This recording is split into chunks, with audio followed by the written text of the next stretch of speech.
Welcome to this episode of Uplifting News Sleep Aid Daily, where we read you good news to fall asleep to. Today is Sunday, April 26th, 2020.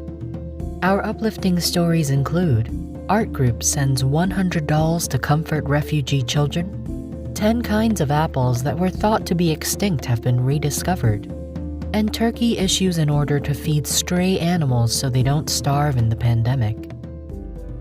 Now, breathe in. Breathe out. And relax as we dive into these stories.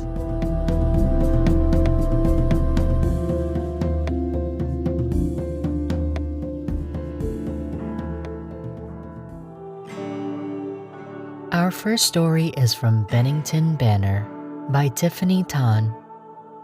Arts Group sends $100 to refugee children. Before the coronavirus pandemic limited travel, a local nonprofit group sent $100 to children at a refugee camp on the US-Mexico border. Created by the nonprofit itself, Vermont Arts Exchange, the dolls are designed to provide comfort to children in crisis.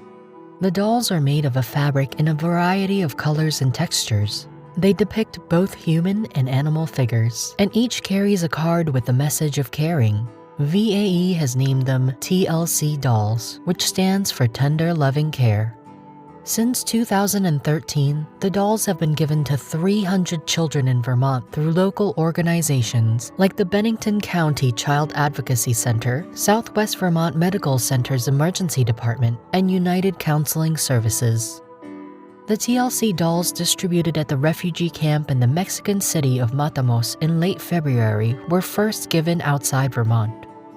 Vermont Arts Exchange wanted to do something uplifting for the migrant children as they waited with their families for the U.S. immigration courts to hear their cases. Children from other countries being held just on the other side of the border just bothered me, VAE Executive Director Matthew Perry said. It would be a good thing if we can just help. There's no reason why we couldn't take some of the dolls we were making and move them beyond the Vermont border. A chain of individuals and organizations enabled the dolls to leave North Bennington and make their way 2,000 miles south. Perry said he reached out to the Texas Commission on the Arts about his group's plan to donate the dolls to migrant children. The Arts Commission put him in touch with Reverend Sarah de la Fuente of the Central Presbyterian Church in Austin, who then introduced him to Reverend Megan Ludwig, another pastor based near the Mexican border. Megan facilitated that connection for the dolls' final stop into the arms of hurting children, de la Fuente told the Banner in an email, adding that she facilitates similar requests every week. The National Hanger Company, a hanger manufacturer in North Bennington, paid for the doll's shipment to Texas, along with books donated by local author Sarah McSalmon. Angry Tias and Abuelas of the Rio Grande Valley, a group of women who advocate for the rights of asylum seekers, carried the dolls and books into the refugee camp. On February 27th and 29th, along with students from the University of Texas, distributed the items to boys and girls around 4 to 10 years old. They sent pictures back to Vermont. In the first group of recipients, the children jumped and grabbed for the dolls since they don't often get presents at the camp, said Joyce Hamilton, a member of Angry Tias and Abuelas. In the second group, the children, many of whom had been in the camp longer, appeared subdued even after they were given the dolls, Hamilton said in a phone interview. Some children had apparently been in the camp for as long as 8 months. They seemed to want the dolls, but when the camera was initially on them, I realized you just see this sadness in their eyes, she said. They've had a really rough road of it. People at the Matamoros camp come largely from Central American countries such as Guatemala, Honduras, El Salvador, and Nicaragua, as well as Cuba, Venezuela, and Mexico. Since the novel coronavirus outbreak in the U.S., some migrants have headed down Mexico and others have returned home, Hamilton said. But many remained at the camp even as some people have been reported to show symptoms of COVID-19. The vast majority have no possibility of returning home to the dangers that compelled them to leave and are still in the encampment hoping to continue their asylum claim process, she said in an email in early April. Meanwhile, Once the coronavirus threats abate and Vermont Arts Exchange can resume production of the dolls, Perry says he wants to also send dolls to migrant children in U.S. detention centers.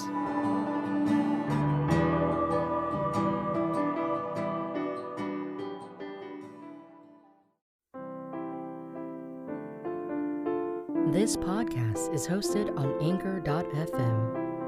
If you haven't heard about Anchor, it's the easiest way to make a podcast. It's free, there's creation tools to allow you to record and edit your podcast right from your phone or computer. Anchor will distribute the podcast for you so it can be heard on Spotify, Apple Podcast, and many more. It's everything you need to make a podcast in one place. Download the free Anchor app or go to Anchor.fm to get started.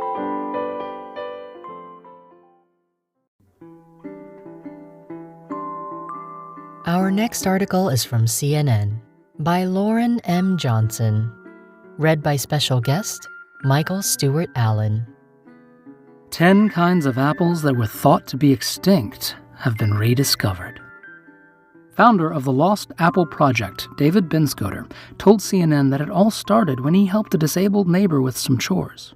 She lives on her family's property and they've lived here since the 1900s. She asked if I could pick some apples for her, Benscoter said. I asked her what kind of apples they were and started looking up what apples were popular around here back then. Supposedly, the world's largest orchard at one time was 11 miles from where I lived. He ended up buying a book on finding extinct apples. A short time later, he found an old newspaper with the county fair results and compared the list of the apples entered in the fair to the list of extinct apples from the book. To his surprise, he found some of the extinct apples matched the list from his county. He fell in love with the history and decided to give it a try. Benscoter then recruited his friend E.J. Brandt when he realized that there wasn't a single apple hunter on the West Coast. They decided to take up the mission for themselves. I thought it was important enough that I should do something about it, Benscoter said. They founded the Lost Apple Project and have been hunting for apples for about 7 years in Washington and Idaho. They rely on tips to rediscover apples that were planted in the U.S. between the 1800s and early 1900s. Most of the apples are found on old homesteads and are collected from October until the beginning of November. Overall, they have recovered 23 varieties of extinct apples, and the recent discovery of 10 apples is the most they have ever had in a single season. After the apples are recovered, they're sent to apple experts Joni Cooper and Sean Shepard of the Temperate Orchard Conservancy for identification. When a sample comes back as a lost apple, Benscoter and Brandt wait until the winter when the trees are dormant to get a graft from the tree in order to restore the species. The conservatory then uses the graft to preserve the apple variety. The Lost Apple Project's hope is to preserve the history and identity of apples for others. Benscoter said, "Every apple variety that we discover goes there, so any varieties that we discover will never be lost again."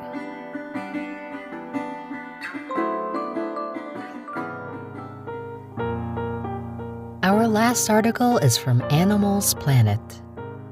Turkey issues order to feed stray animals so they don't starve in pandemic. Turkey's Interior Ministry recently issued a letter urging local administrations to protect and feed the country's hundreds and thousands of stray dogs and cats as residents stay home to contain the spread of coronavirus. Food and water will be left at the living environments of street animals, such as parks and gardens, and particularly animal shelters, the ministry wrote in the notice. All necessary measures must be taken to ensure stray animals don't go hungry. Turkish society has a strong cultural emphasis on caring for animals in need.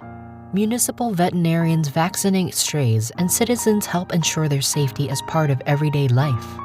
New stay-at-home orders and social distancing policies are heavily impacting these animals, who normally rely on the general public for nourishment, especially in Istanbul, where there are over 150,000 stray cats and nearly 130,000 stray dogs, according to the Istanbul Metropolitan Municipality. As cases of COVID-19 rise in Turkey, the government is considering imposing heightened restrictions on movement. But thankfully, lockdown efforts seem to be coupled with ways to mitigate the suffering of homeless animals throughout the country.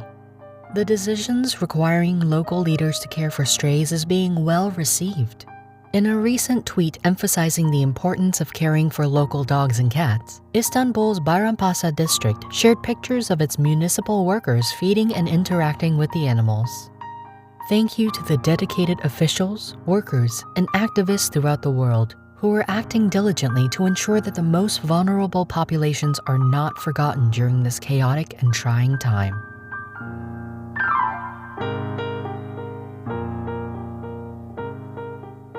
That's it for tonight.